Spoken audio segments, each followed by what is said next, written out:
Firman Tuhan juga mengatakan, terkutuklah orang yang mengandalkan manusia. Karena ketika kita mengandalkan manusia, kita akan menghadapi masalah. Siapakah manusia? Manusia adalah makhluk yang fana, yang mudah berubah. Esok dele, sore tempe. Hari ini dia mengatakan I love you, besok dia mengatakan I hate you. Hari ini kita bilang A, besok bilang B. Sehingga orang-orang yang mengandalkan manusia bisa sakit hati dan bisa kecewa. Berharap kepada Tuhan itu tidak pernah mengecewakan. Itulah sebabnya berbahagialah orang yang mengandalkan Tuhan. Nah, saya mau bicara mengenai firman sebagai landasan atau akar daripada iman kita. Karena firman Allah itu ya dan amin. Dan janji Tuhan itu tidak pernah berubah. Firman itu kebenarannya bersifat kekal. Apa artinya? Kekal artinya hari ini dia benar, besok benar, nanti untuk anak cucu kita juga benar. Firman itu tidak akan pernah berubah dan tidak bisa dikalahkan oleh suara mayoritas atau apa kata orang banyak. Firman adalah firman. Itulah sebabnya ketika kita hidupnya dikuatkan, disirami, diteguhkan setiap hari dengan firman Tuhan, kita akan memiliki kualitas hidup yang luar biasa, saudara. Oleh karena itu orang yang memiliki firman, yang hidupnya dilandaskan atas firman, itu seperti orang yang berakar di dalam firman. Orang seperti ini luar biasa. Mari kita lihat seorang nabi di dalam perjanjian lama yang punya pergumulan yang luar biasa. Namanya Nabi Ayub.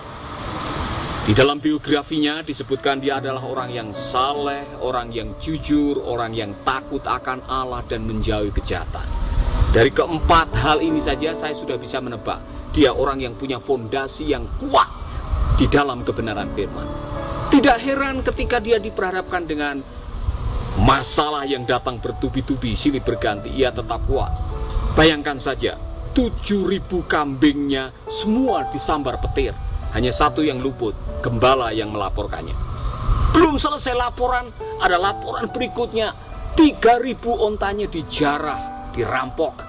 Hanya satu yang luput, gembala yang melaporkan. Belum selesai laporannya, datang lagi laporan yang begitu menyedihkan. 10 anaknya mati kerobohan rumah karena gempa.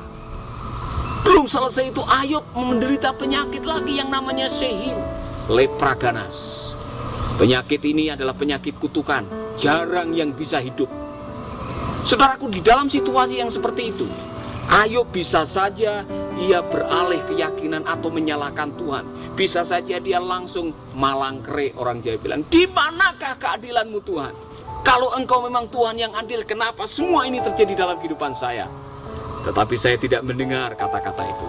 Saya tidak mendengar Ayub mengumpat Tuhan. Saya tidak mendengar Ayub menyalahkan keadaan. Saya tidak mendengar Ayub menyalahkan sahabat-sahabatnya. Saya tidak mendengar Ayub ngambek dan menjauhi Tuhan. Bahkan dalam keadaan seperti itu, Ayub masih tersungkur di hadapan Tuhan dan dia mengucapkan kalimat iman yang lahir dari keyakinan yang kuat terhadap kebenaran. Aku lahir dengan telanjang, aku akan kembali dengan telanjang. Tuhan yang memberi, Tuhan yang mengambil. Terpujilah nama Tuhan. Saudaraku, sampai hari ini saya masih mengagumi hambanya yang bernama Ayub. Orang saleh, orang yang takut akan Tuhan.